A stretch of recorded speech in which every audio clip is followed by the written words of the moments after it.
The average K-12 district overspends $40,000 a year on preventable fleet repairs. Not catastrophic failures, but preventable maintenance deferred until it's an emergency.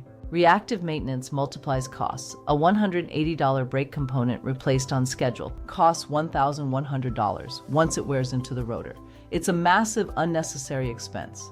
An $85 oil service run past its interval can cause $6,000 in engine damage. Deferred maintenance compounds. Usually it's deferred by default, not by choice. Without a tracking system, work only happens once a driver reports a problem. The best fleet managers run scheduled maintenance systems, not repair queues. They know 30 days ahead which vehicles are due and stage parts early. This isn't possible with spreadsheets. It requires a fleet-focused CMMS. FLEETpatrol is purpose-built for K-12 with PM schedules and automated reminders. The $40,000 shrinks as your scheduled maintenance compliance rate rises. What was your district's unplanned repair spend last year? Pull that number. Drop it below. That's the number we're working against. Visit busboss.com today.